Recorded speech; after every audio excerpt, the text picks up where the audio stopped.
کیا آپ جانتے ہیں ایک وقت آئے گا جب مسجد اقصی کے گرد جنگ کا طبل بجے گا، جہاں غزوہ ہند اور غزوہ روم جیسی عظیم معرکیں اسلام کی سچائی کا پرچم بلند کریں گے۔ یہ جنگیں صرف تلواروں کی نہیں بلکہ ایمان، قربانی اور قیامت کے قریب سب سے بڑے فتنوں کی نشاندہی ہے۔ مسجد اقصی صرف ایک مسجد نہیں، یہ وہ سرزمین ہے جسے اللہ نے قرآن میں مبارک کہا۔ یہ وہ مقدس مقام ہے جہاں سے حضور صلی اللہ علیہ وآلہ وسلم کا معراج کا سفر شروع ہوا، جہاں تمام انبیاء نے نبی اکرم صلی اللہ علیہ وآلہ وسلم کی امامت میں نماز پڑھی۔ یہ وہ مقام ہے جہاں نبیوں کے قدموں کی خاک بسی ہوئی ہے۔ یہ مسلمانوں کا پہلا قبلہ تھا، یعنی خانہ کعبہ سے بھی پہلے۔ اسی طرف رخ کر کے نبی اکرم صلی اللہ علیہ وآلہ وسلم اور صحابہ کرام رضی اللہ تعالیٰ عنہ نماز پڑھا کرتے تھے۔ پھر بعد میں اللہ کے حکم سے قبلہ بیت اللہ کعبہ کی طرف منتقل ہوا، لیکن اس تبدیلی سے مسجد اقصی کی عظمت کم نہیں ہوئی، بلکہ اس کا روحانی مقام ہمیشہ قائم رہا۔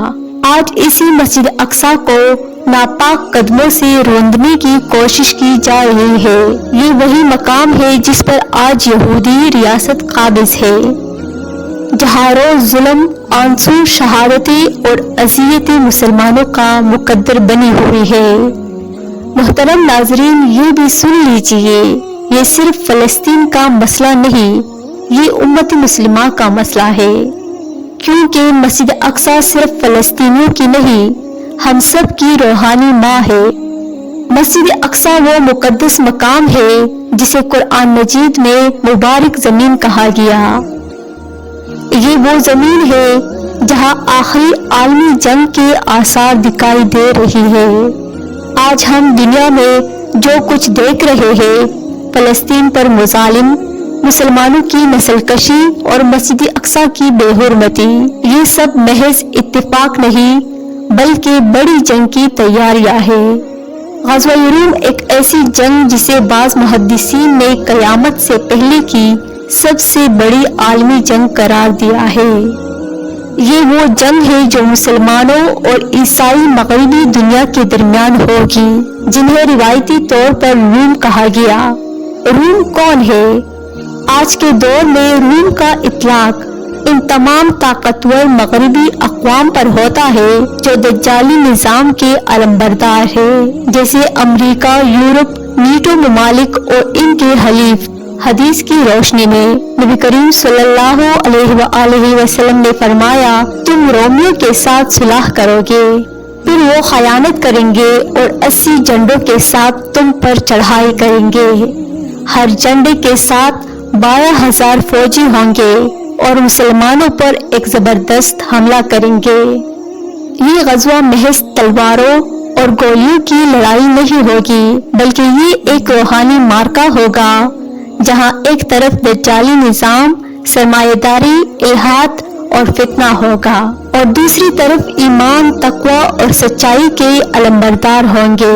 احادیث میں ہے کہ اس جنگ میں مسلمان بڑی قربانیاں دے گی، لیکن آخرکار اللہ کی مدد سے فتح مسلمان حاصل کریں گے، اور پھر قسطنطین یا موجودہ استنبول بھی فتح ہوگا۔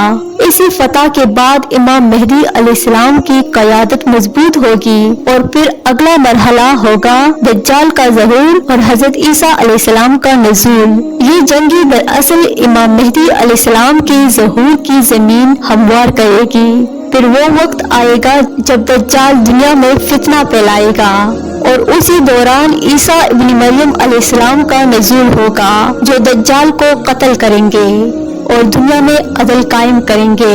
یہ تمام جنگیں غزوہ ہند، غزوہ روم اور جنگ اقصی اسی لڑی کے حصے میں ہے جو قیامت کی نشانیوں کو جوڑتی ہے۔ معزز ناظرین، لہذا فیصلہ آپ کے ہاتھ میں ہے۔ آنے والی جنگوں میں آپ صرف ناظر ہوں گے یا مجاہدوں کے سپاہی؟ مسجد اقصی آپ کو پکار رہی ہے، کیا آپ اس کی پکار پر لبیک کہیں گے؟ اگر آپ چاہتے ہیں کہ مسجد اقصی کی آزادی اور اسلام کی فتح دیکھے تو ابھی سے اپنے ایمان کو زندہ کریے۔ اللہ ہمیں ان فتنوں کے دور میں ہدایت، استقامت اور شہادت کی نعمت عطا فرمائے، آمین۔ محترم ناظرین، ویڈیو انفارمیٹو لگی ہو تو لائک شیئر کریے اور اس طرح کی معلوماتی اور اسلامک ویڈیوز دیکھنے کے لیے چینل کو سبسکرائب کریں۔